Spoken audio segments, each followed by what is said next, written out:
안녕하세요. 저는 히치에서 인공지능 신약 개발을 연구하고 있는 임재창이라고 합니다. 작년에 이어서 올해도 강의를 찍게 되었는데요. 올해도 생성 모델 쪽으로 강의를 한번 만들어 봤습니다. 이번 강의 시리즈에서 첫 번째 파트는 분자 단편 조각을 이용한 분자 생성 모델입니다.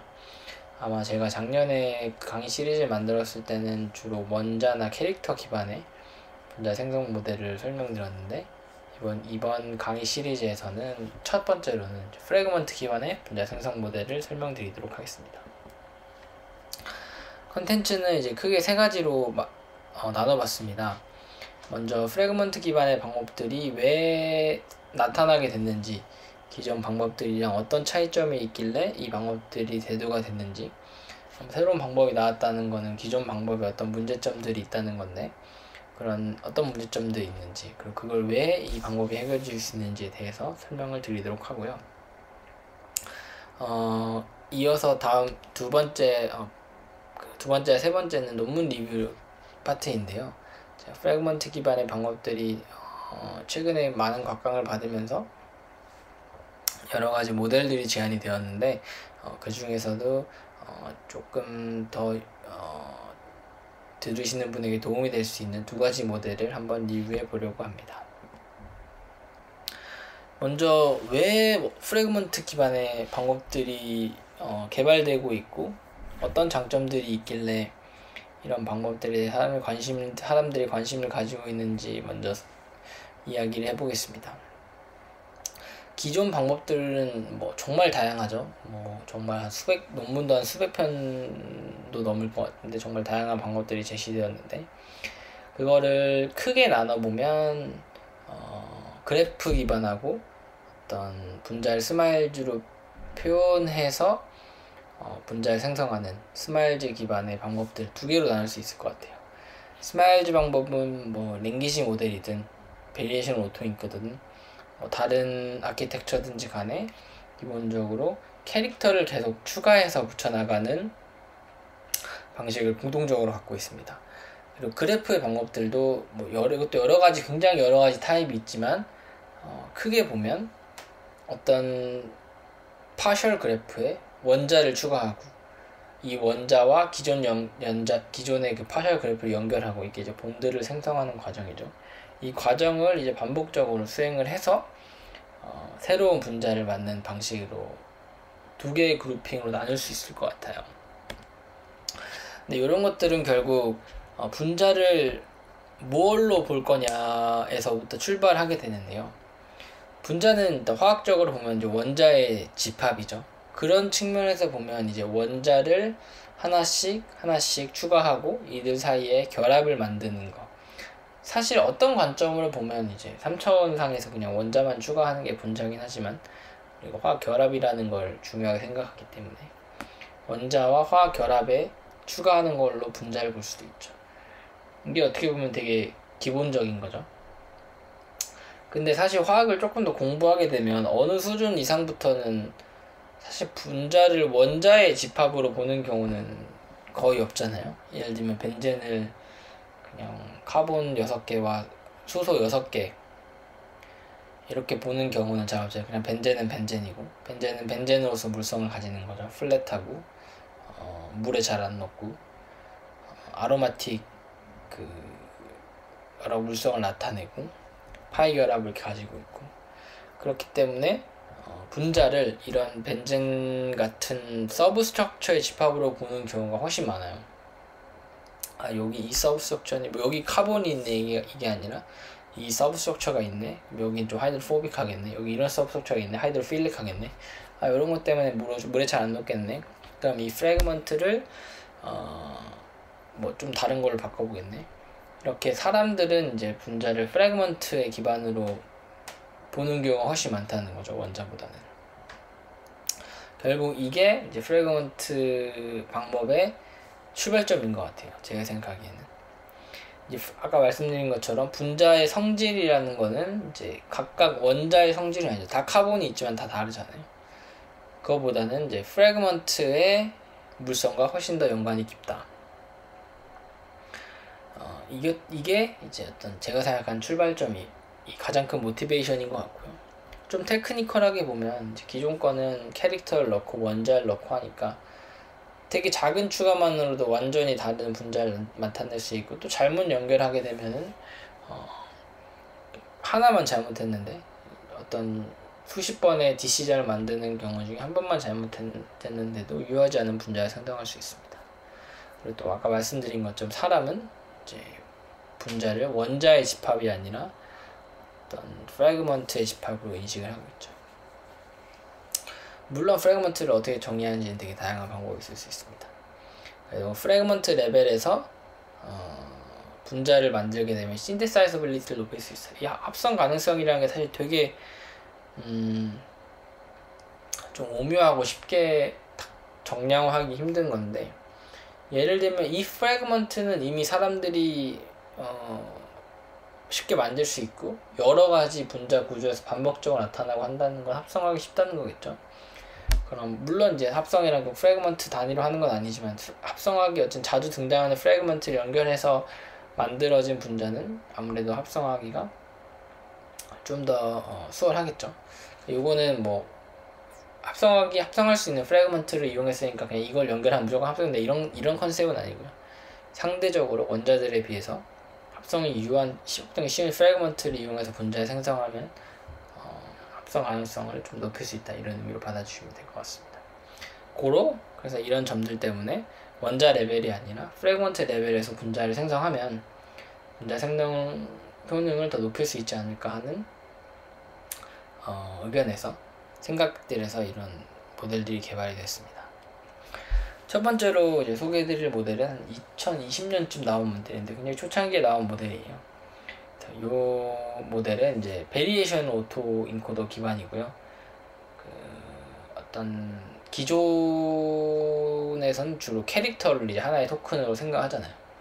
근데 이 모델은 좀 다르게 프래그먼트를 하나의 토큰으로 생각을 하고 오토 리그레시브한 방식으로 프래그먼트를 추가해 나가서 그걸 연결해서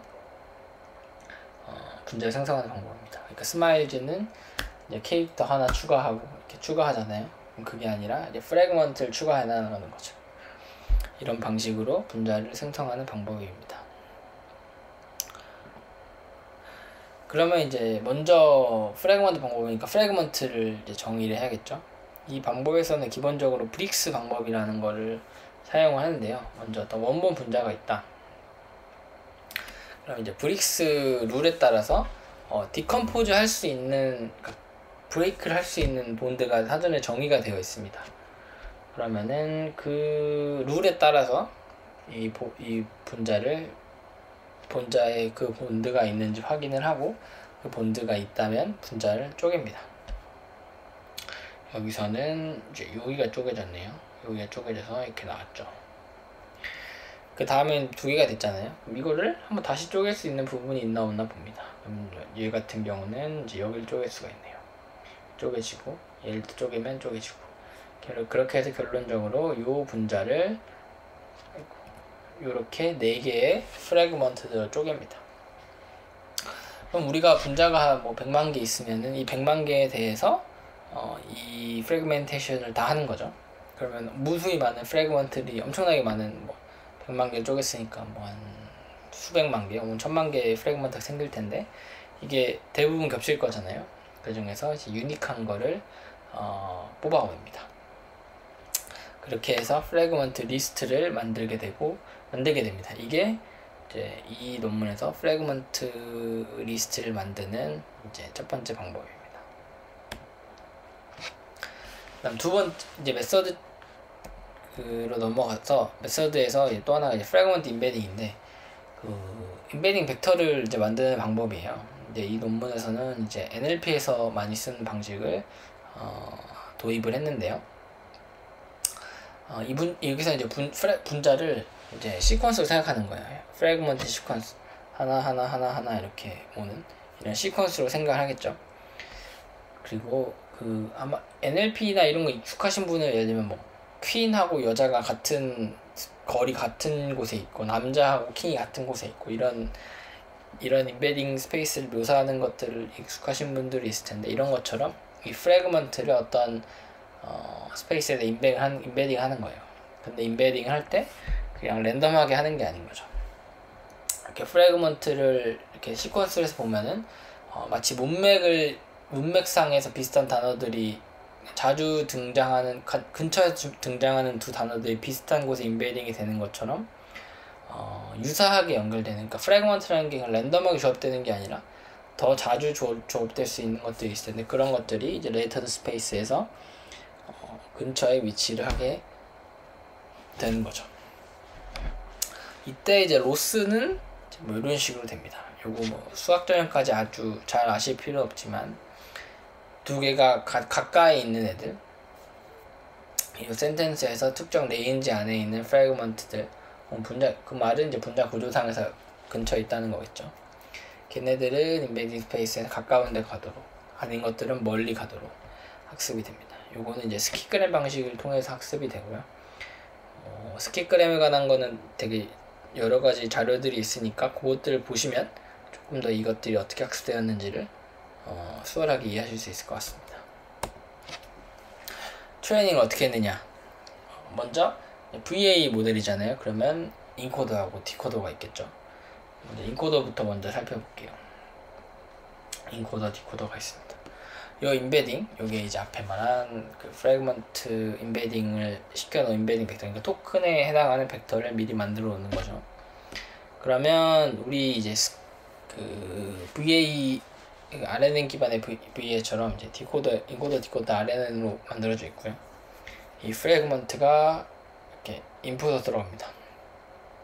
넘어가고, 다음 토큰, 다음 프래그먼트 들어가고, 이렇게 쭉 해서 인베딩 벡터를 만들게 되고, 얘네들로부터 샘플링을 해서 요 인베딩 벡터, 그 레이턴트 벡터를 뽑아내게 얘를 디코딩 하는 거죠. 그러면 인베딩 벡터 들어가고, 스타트 코드는 들어가고, 이걸로부터 첫 번째 토큰 프래그먼트 나오고, 이 프래그먼트 다시 들어가고, 두 번째 프래그먼트 나오고, 쭈쭈쭈 반복해서 여기 문장 끝에 딱 US까지 나오게 되는 거죠. 그리고 나서 이렇게 만들어진 그 벡터가 내가 인풋을 넣은 것과 동일해지도록 학습을 하게 됩니다. 학습할 때는 당연히 티처 포싱 방식으로 학습이 되겠죠.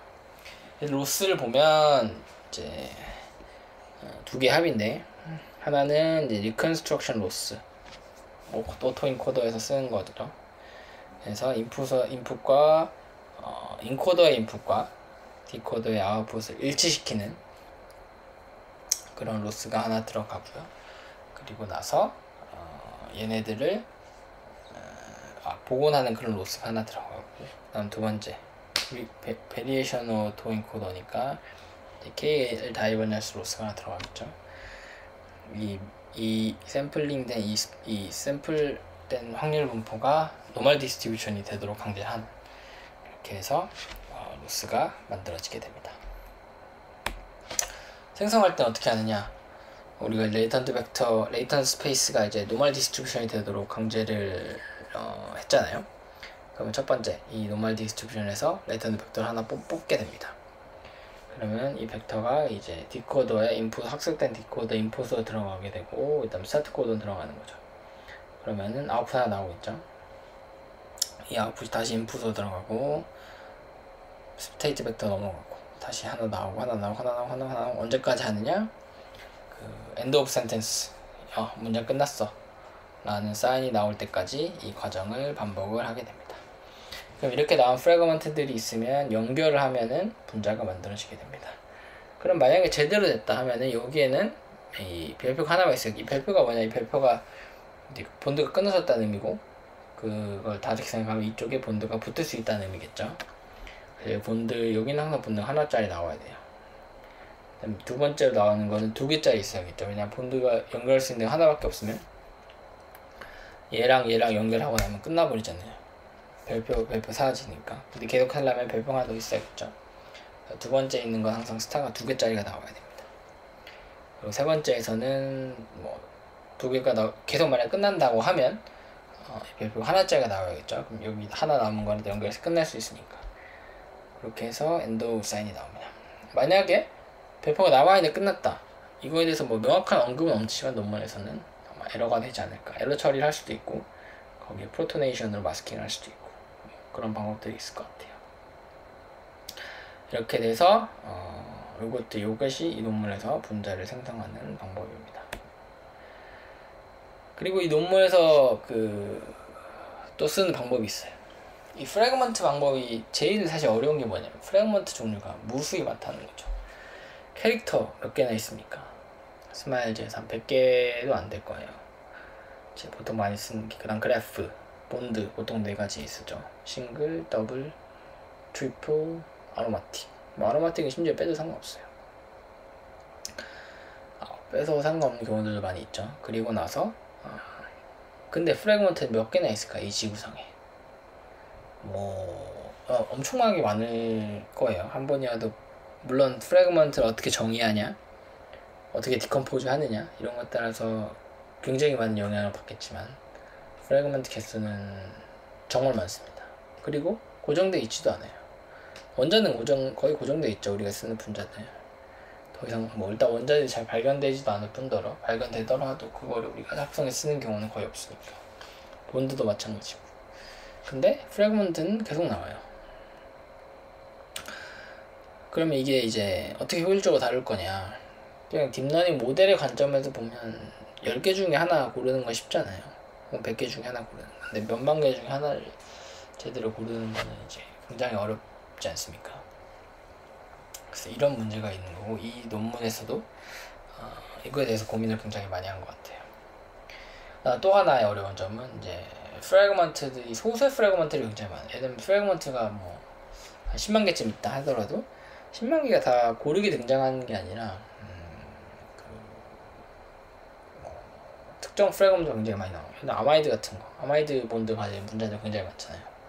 그런 것들 굉장히 많이, 에테르 이런 것도 굉장히 나오고, 나이트로젠 하나로 이렇게 브리징하는 거 이런 것도 굉장히 많이 나오고, 일단 터미널에 벤젠이 있는 거 굉장히 많잖아요. 그런 것도 굉장히 많이 나오고.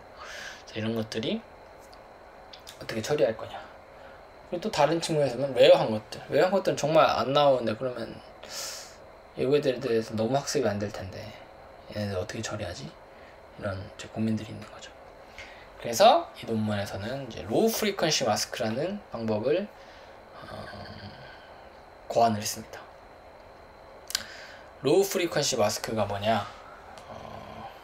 이거는 이제 프리퀀시가 좀 낮은 애들, 그러니까 잘 없는 애들 있잖아요. 잘 없는 애들을 한 그룹으로 묶는 거예요. 그다음 이 그룹 안에서 서브 샘플링을 하는 거죠. 예를 들면 나는 로우 프리퀀시 나오는 애 기준을 몇으로 할 거냐. 나는 내 데이터셋에서, 트레이닝 셋에서 100번 이하로 나오는 거를 여기 예시처럼 10번 이하 나오는 거를 로우 프리퀀시로 기준을 적겠어. 이렇게 할 수 있잖아요. 그러면 일단 그런 애들에 대해서는 예를 들면 여기 얘로 나와 있는 게 프리퀀시가 5다. 그리고 얘네들은 두 군데 연결할 수 있잖아요. 즉 스타가 두 군데 있잖아요. 그러면 얘네들끼리 모아요. 요약하면 프리퀀시가 10보다 이하 5인 애들, 프리퀀시가 5면서 연결할 곳이 2개 있는데, 왜냐면 링컨이나 터미널은 구분해야 되니까 걔네들을 모아서 5_2라는 이제 클래스를 만들고 얘네에 속하다고요. 그러면 클래스가 되게 많으시겠죠. 9,2, 9,1, 8,2, 8,1 이런 클래스에 쭉 나오게 되고, 이 클래스에 각각의 프래그먼트들이 속하게 돼요.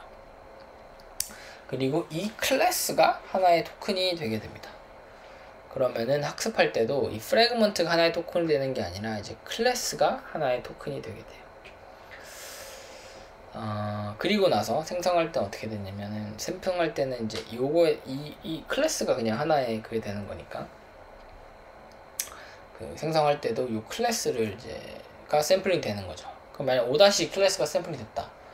그럼 클래스를 연결할 수는 없잖아요. 그러면은 이 안에서 프래그먼트를 샘플링 해야 되고, 그건 어떻게 하냐면 이 클래스 안에 랜덤하게 해서 골라게 돼요. 지금 5- 토큰이 나오면 이 안에 있는 것들 중 하나를 랜덤하게 고르게 됩니다.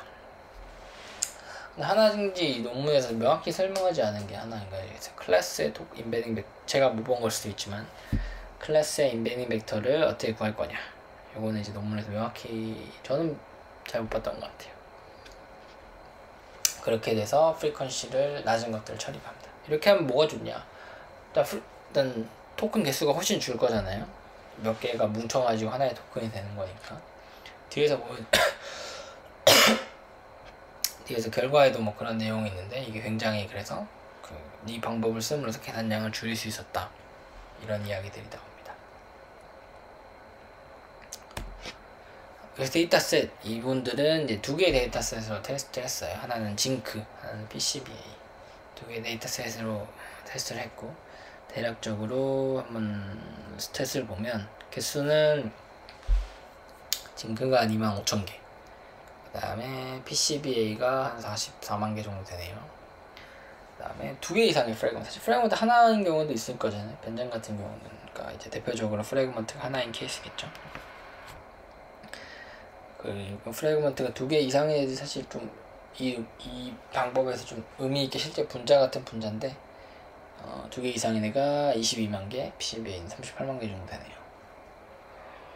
그리고 평균적으로 징크는 두 개, 세 개 사이, PCBA도 두 개, 세 개 사이에 프래그먼트를 유저했고요. 보케뷸러리 사이즈, 프래그먼트 개수가 16만 개, 19만 개, 뭐 어마어마한 숫자죠. 그래서 이걸 다 다루기에는 너무 어려우니까 아까 말씀드린 것처럼 LFM, 로우 프리퀀시 마스크를 하나 썼고, 이걸 쓰니까 2만 개, 3만 5천 개 정도로 개수가 줄었어요. 그리고 원자 개수는 이제 23, 26 정도 되고요. 본드 개수는 뭐 25, 28. 링 개수는 뭐 두 개, 세 개 정도 되네요. 그럼 이거에 대해서 보면은 이제 예를 들면 우리가 분자 생성 그래프 기반이다. 그럼 하나의 분자를 만들기 위해서 약 20개에서 30개 사이에 원자하고 본드를 넣어야 되는데, 이제 프래그먼트가 두세 개니까 두세 개의 프래그먼트를 선택하면 되는 거죠. 그러면 연산 과정이 훨씬 더 빨라질 수 있다 라고 이제 이분들이 얘기하고 있습니다. 컴퓨테이션 커스트에 대해서도 몇 가지 얘기를 해놨어요. 하나는 이제 기존 방법은 컴퓨테이션 커스트가 뭐에 비례할까? 스마일즈 캐릭터 개수에 리니어하게 비례하겠죠. 10개짜리 캐릭터보다는 20개짜리 캐릭터가 2배 정도 늘릴 거예요. 새로운 방법은 프래그먼트가 토큰이니까 프래그먼트 개수에 비례를 하겠죠, 대략적으로. 그런데 프래그먼트 개수가 캐릭터 개수보다는 보통 작잖아요. 훨씬 작죠. 앞에 보여드린 것처럼 앞에 정확히 캐릭터로 얘기한 건 아니지만 캐릭터가 원자나 본드 개수 어쨌든 유사할 테니까 그냥 10분의 20분의 1 정도 되는 거죠, 프래그먼트 개수가. 대신에 프래그먼트가 너무 많다. 그럼 계산량이 많겠죠. 그럼 예를 들면 인베딩 벡터가 100바이 100 매트리스 곱하면 되는 게 아니라 100바이 만, 요것만 해도 파라미터가 100만 개네요. 곱해야 되니까 굉장히 계산량이 많아지게 됩니다. 그래서 이분들이 구하는 LFM을 쓰면 계산량을 87%까지 줄일 수 있었다. 87%를 줄일 수 있었다. 그리고 그래프 방법들은 원자 개수의 제곱에 비례한다.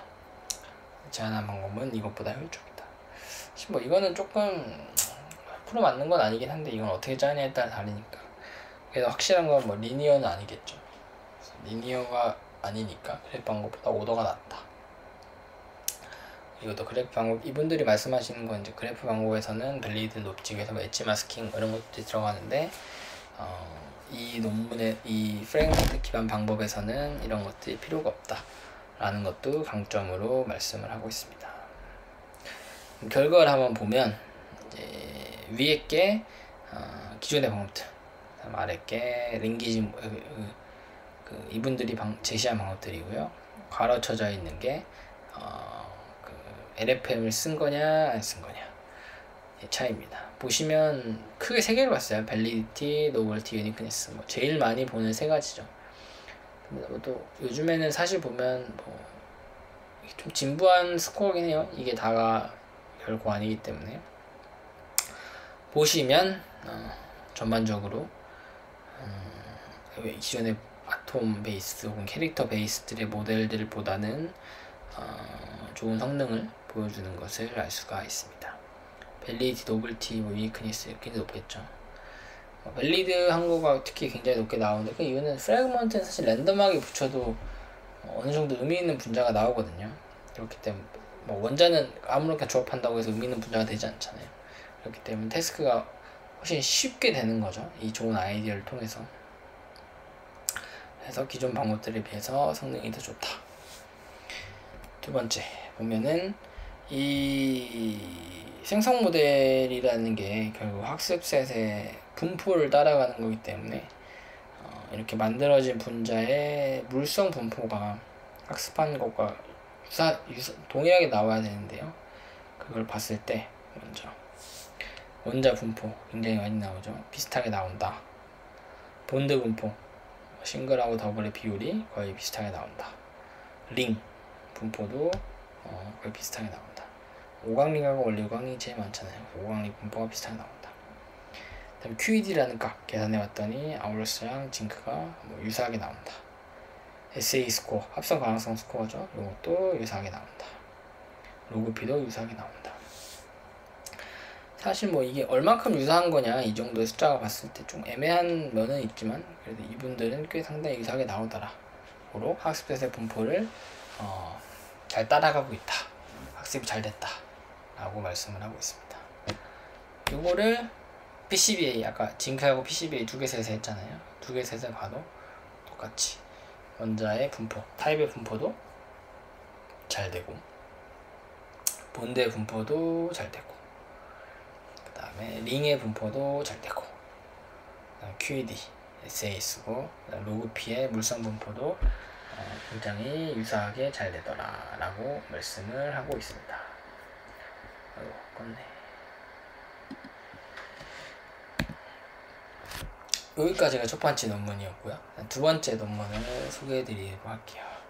두 번째 논문은 또 이제 2021년인가 2020년 20년도에 나온 논문인데요.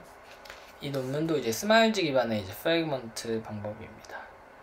여기 보시면은 홍민첸 분, 이분 굉장히 여러 가지 논문에서 많이 보이시는 분이죠. 그래서 꽤 이 분야에서는 어느 정도 인지도가 있는 분들이 쓰신 논문이고요.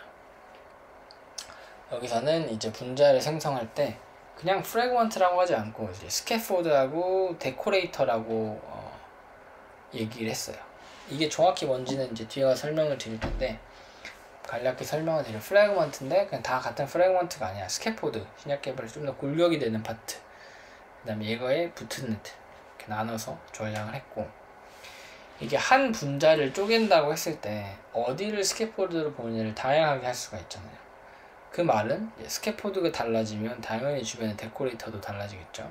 즉 하나의 분자로부터 스캐포드 데코레이터 페어를 여러 개를 만들 수가 있는 거죠. 내가 학습 분자는 5,000개밖에 없었어도 이런 페어는 뭐 무한히 만들 수 있기 무한까지는 아니죠. 뭐 오더가 뭐 몇만 개, 몇십만 개 만들 수 있기 때문에 제너럴레이션을 개선할 수 있다.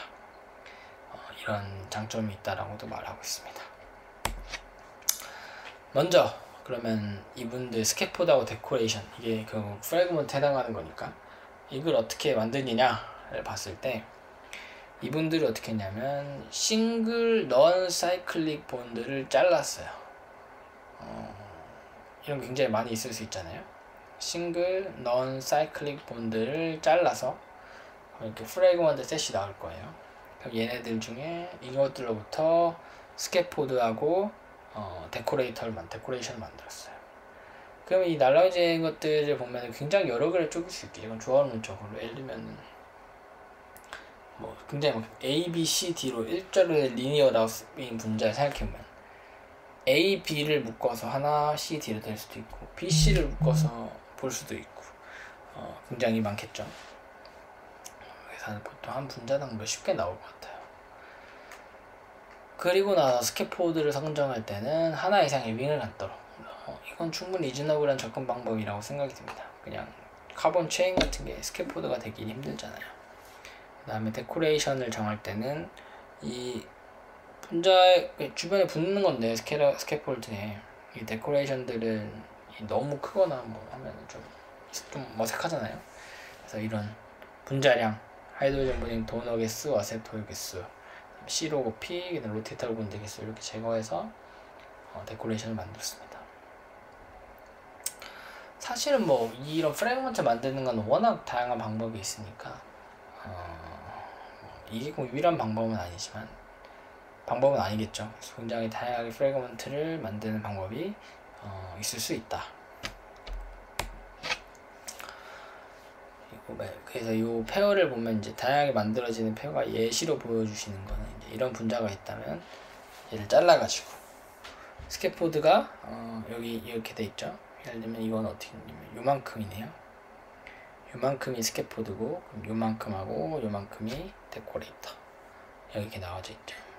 그 다음에 슬라이싱을 이렇게 할 수도 있죠. 그렇게 되면 이제 요만큼이 데코레이터가 되는 거죠. 물론 이제 이거는 서로니까 얘가 스캐포드, 얘가 데코레이션이 될 수 있겠죠. 그리고 잠깐 카메라 이동할게요. 가려지니까. 그다음 이걸 또 다르게 하면 요만큼 잘라가지고 여기가 스캐포드가 되고 이만큼이 데코레이터가 되는 그렇게도 할 수가 있습니다.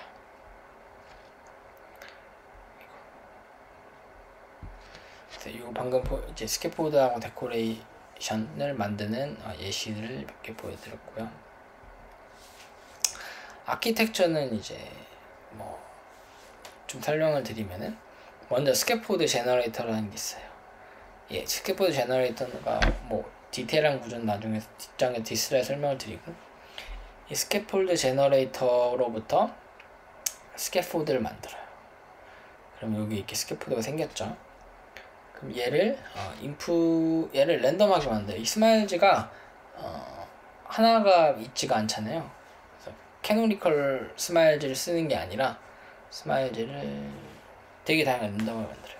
이것도 일종의 데이터 어그멘테이션 방법 중에 하나라고 볼 수 있겠죠.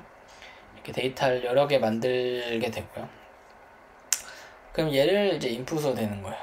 그럼 데코레이트, 이 딥러닝 모델이 있는 거죠. 두 가지가 있어요.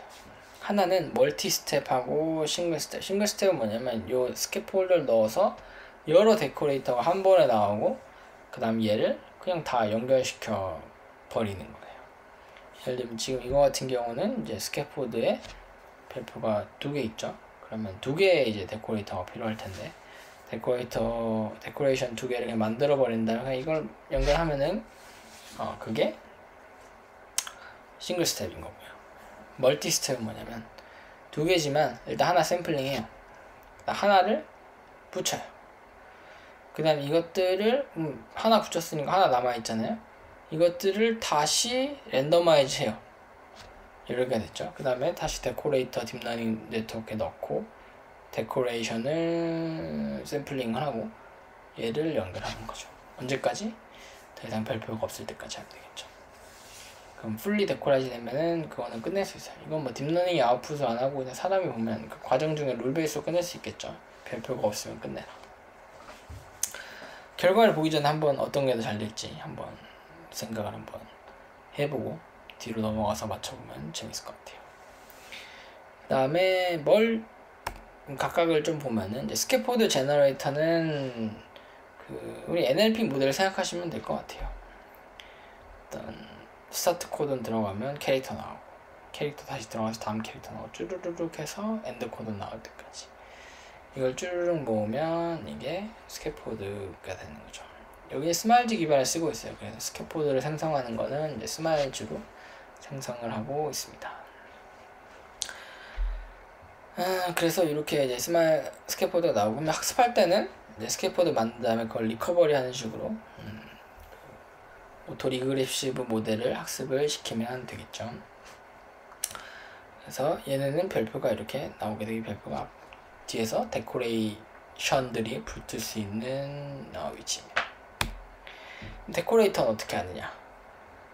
이 데코레이터는 데코레이션 시킨 애잖아요. 그럼 여기에 일단 인풋 스마일즈 앞에서 스캐폴드 스마일즈가 인풋으로 들어가고 사실 요 파트는 뭐 엄청 중요한 건 아닌데 되게 다양하게 쓸 수 있는데 바이디렉셔널 RN을 썼고요.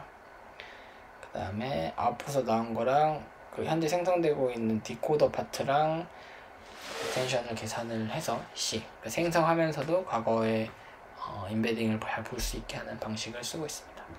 이게 뭐 NLP에서 좀 좋다고 하죠. 그래서 사실 뭐 큰 차이는 아닐 수도 있어요. 그러니까 성능에서 뭐 1, 2% 좋아지는 건 있을 수 있겠지만 그냥 단일 RNN 레이어 써도 큰 차이 없을 수 있습니다.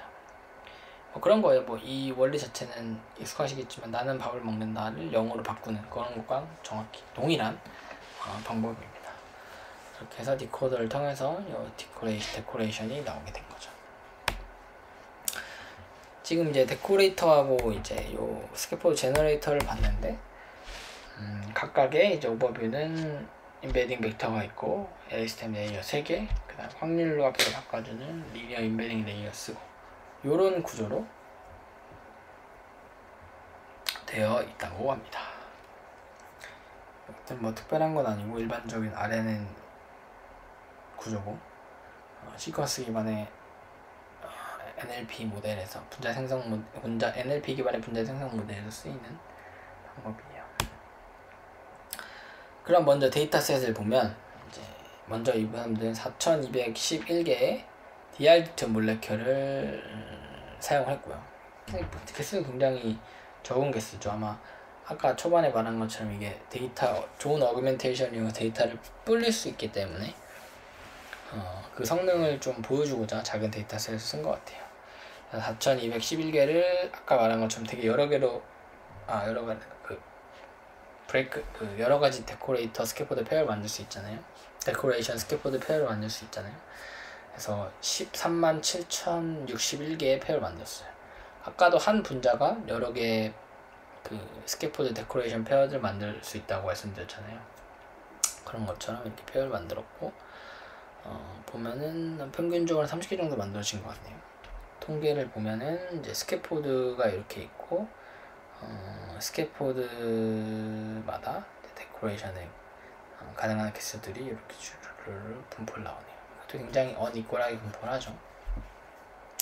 어태치먼트 포인트, 스캐폴드 어태치 포인트를 봤을 때 하나, 둘, 세 개, 네 개, 뭐 최대 4개까지 5개 데이터는 없네요. 4개 포인트까지 있고 각각의 분포는 이렇게 돼요.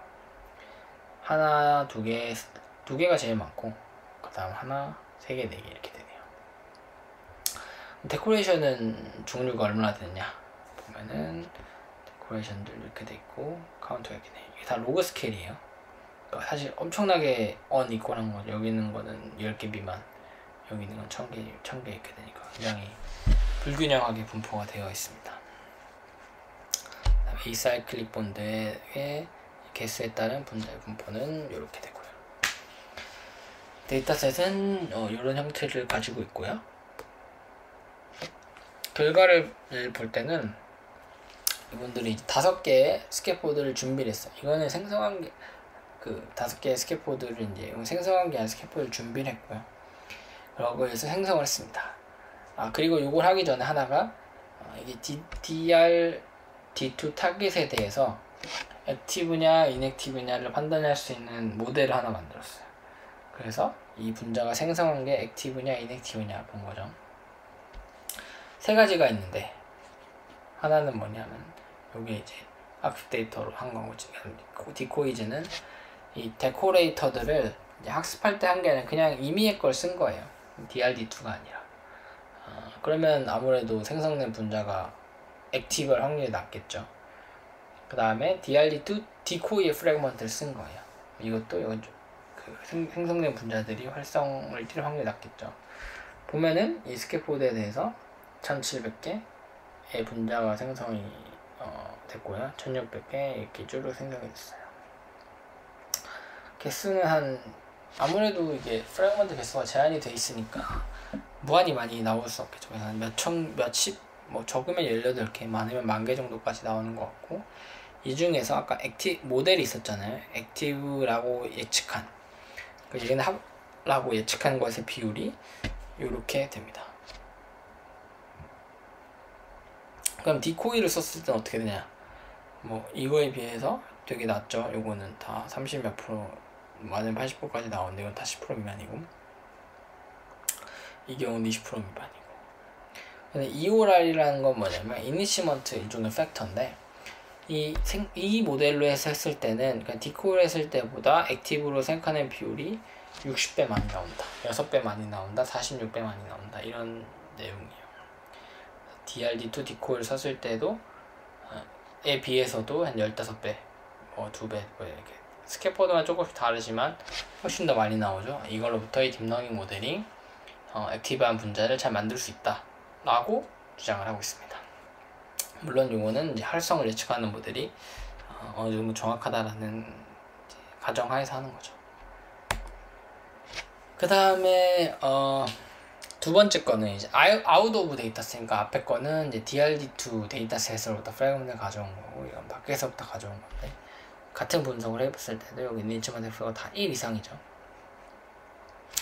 이거는 이제 물론 앞에 거보다는 좀 숫자가 작아졌어요. 이건 전체적으로 봤을 때 6 이렇게 수십, 수백 이렇게 나오는데, 아무튼 전체적으로 작아졌죠. 몇 배, 12배 뭐 이렇게 해서 좀 작아지긴 했지만, 아웃 오브 데이터셋, 그러니까 학습하지 않은 데이터셋에서도 잘 된다, 처음 본 데이터셋에서도 잘 된다 라고 주장을 하고 있습니다. 그리고 멀티 스텝하고 싱글 스텝을 봤을 때 이제 멀티 스텝이 조금 더 잘 돼요. 여기 보면은 파란색이 이제 멀티 스텝이고 아래 이렇게 싱글 스텝인데, 멀티 스텝인 경우가 액티브의 비율이 좀 더 높죠. 그러니까 이 말은 멀티 스텝, 싱글 스텝에 비해서 더 잘 된다 라는 의미입니다. 액티브 비율이 좀 더 높으니까. 왜 멀티 스텝이 잘 될까 보면은, 싱글 스텝은 이제 한 번에 여러 개 해서 다 연결시켜 버리는 거잖아요. 멀티 스텝은 하나에서 하나 붙이고 그거에 따라 옆에 붙이고 하니까 그 첫 번째 추가된 것들에 맞는 두 번째 걸 고를 수 있잖아요. 그렇기 때문에 멀티 스텝이 좀 더 잘 되는 게 아닐까, 이렇게 생각을 해볼 수 있을 것 같아요. 그 다음에 분석을 또 한 게, 이제 멀티 스텝에서 스캐폴드당 분자 몇 개 나오냐 봤을 때 한 10,000개에서 30,000개 정도 나왔고요. 여기서 이제 5가지 매트릭을 봤는데, A는 모두 리캡에 맞냐, 리캡은 이제 합성 가능성, 이제 이게 좀 그 나중에 합성 가능성 할 때 브레이크를 할 수 있느냐 없느냐에 해당하는 건데, 이거를 하는 비율이 높다는 거는 이게 실제로 이 프래그먼트가 추가된 부분을 나중에 화학적 결합으로 연결할 수 있냐 없냐를 나타내는 지표다라고 이분들은 보고 있어요. B번은 이제 학습할 때 쓴 데코레이션이냐, 아무래도 학습할 때 본 거냐. C는 항고까지는 그 트레이닝셋에 없을 수 있는 거 했을 때, 그 다음에 D는 징크에 있느냐 이게, E는 1개까지 징크에 없는 거는 받았을 때 이 비율이 보면은 다 90% 뭐 이렇게 되니까 굉장히 생성하게 랜덤하게 만든 게 아니라 리즈너블하게 분자를 잘 만들었다 라고 말을 하고 있습니다.